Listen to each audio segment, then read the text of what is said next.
faut aller dans les endroits les plus reculés du pays et surtout dans les endroits où on ressent cette île volcanique qui bouge, qui gronde. Il n'y a pas 36 000 moyens, c'est l'hélico. Et là, on va vers une partie glacée. Il ne faut pas oublier que l'Islande, ça vient de Iceland, le pays de la glace. Et ça promet.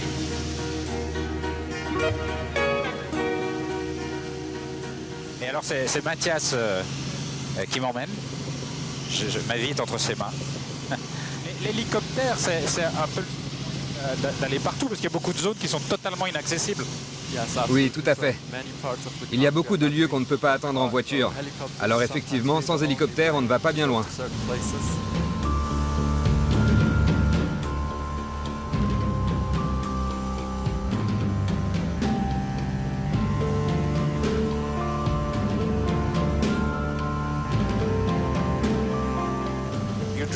Vous pilotez cet hélicoptère tous les jours, depuis longtemps. Est-ce que malgré tout, ce sont toujours les mêmes sensations incroyables chaque fois que vous survolez ce pays? Oui, carrément. À chaque fois que je vole, c'est comme un rêve. Le temps change souvent ici, et vite. Chaque jour est différent. Et c'est incroyable de visiter l'Islande par les airs.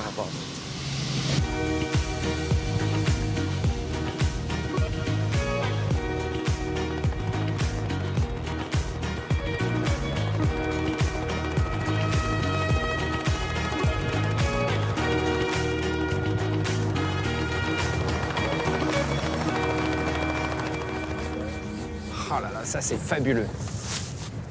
Fabuleux. C'est extraordinaire d'être là parce que l'air de rien, là vous avez l'un des plus grands glaciers du monde. Et il est en Islande. Il est en Europe. Regardez, alors il commence là, vous voyez, on voit la limite là entre le blanc et la vallée et le brun. Et puis à partir de là commence une immense mer de glace, gigantesque, c'est grand comme la Corse. Ça fait presque 1/10 de la surface de l'Islande. C'est à perte de vue. Et le premier truc là que j'ai envie de faire, c'est d'aller tâter un peu du glacier.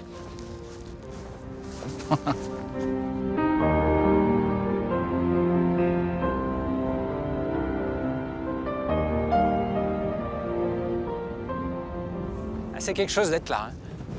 Bon, je vous cache pas qu'il fait un peu frais.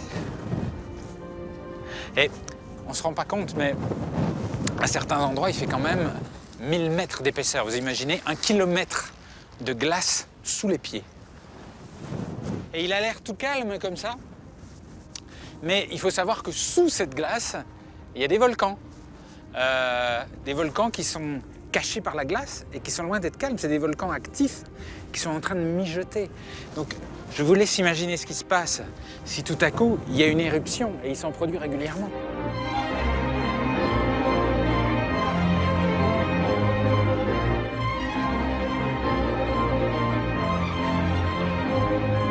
Imaginez la lave qui arrive brûlante sous la glace, sous les lacs qui eux-mêmes se trouvent sous le glacier.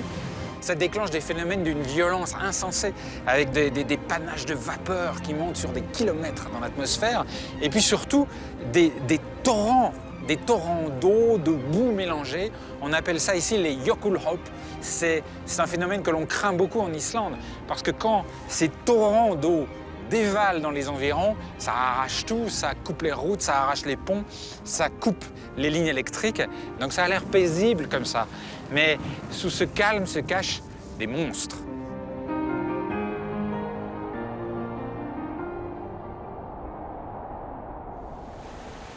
Toujours en Islande, on m'a parlé d'un autre phénomène. Mais celui-là n'a rien de très scientifique.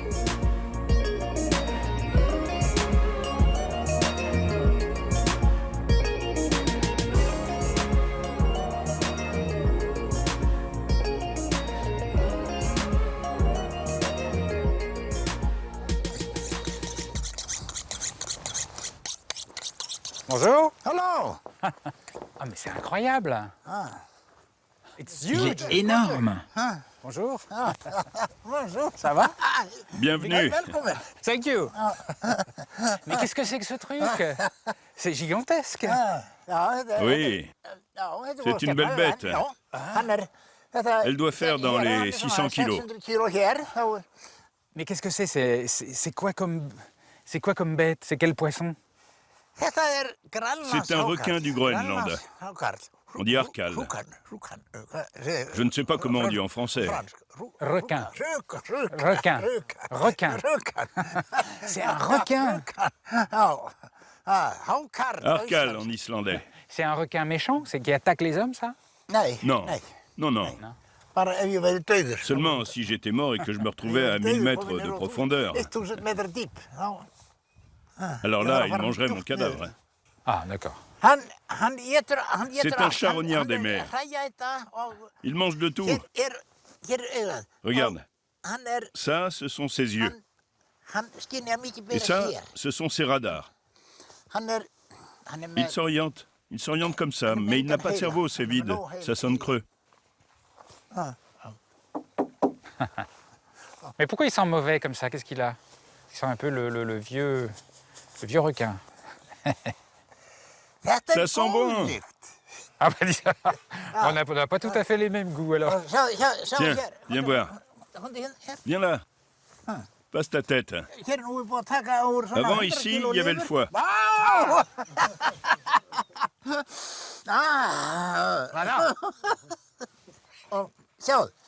Regarde ici. Les ovules ont commencé à se former. Excusez-moi. C'est très spécial, hein, c'est assez puissant. Et pourquoi est-ce qu'un requin du Groenland sent aussi bon? Parce qu'il est parfait, Philippe. Il est pareil aujourd'hui qu'il y a 60 millions d'années. D'où la bonne odeur. C'est parce qu'il est parfait, d'accord, bah oui, c'est normal. Bon, bah maintenant, je vais le découper et le mettre dans les bacs. Commence par ici, les ailerons. Oh. C'est pas protégé comme espèce? Non, il n'est pas protégé. Il y en a plein ici. Maintenant, je vais le découper là. Je vais lui prendre la tête. Oh, cette odeur de... Oh, dis donc, mais il y a beaucoup de viande. Hein. Enfin, on mange tout ça, toute la chair, là?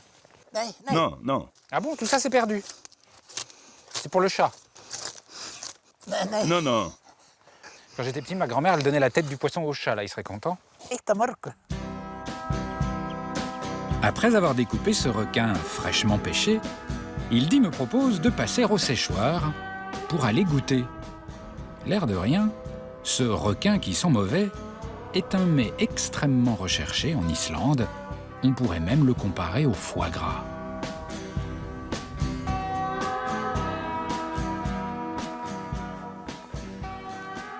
Oh la vache! Oh l'odeur! Bon, c'est particulier. Ah mais c'est... Mais c'est terrible! Mais respire, c'est bon. Ah, ça a ranci pendant combien de temps?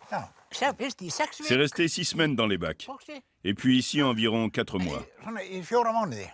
4 mois en plein air, comme ça, par tous les temps. Allez, maintenant, tu vas goûter, hein? Ah bah c'est tendre, dis donc. Tu veux voir?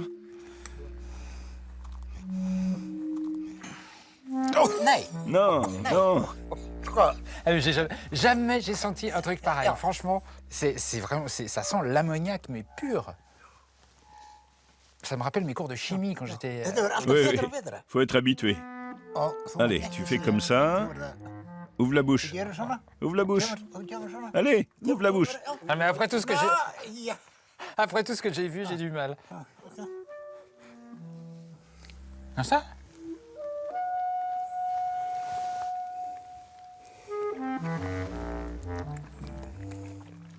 J'ai peur.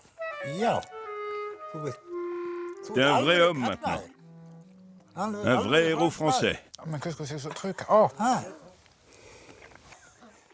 Oh, mais c'est horrible!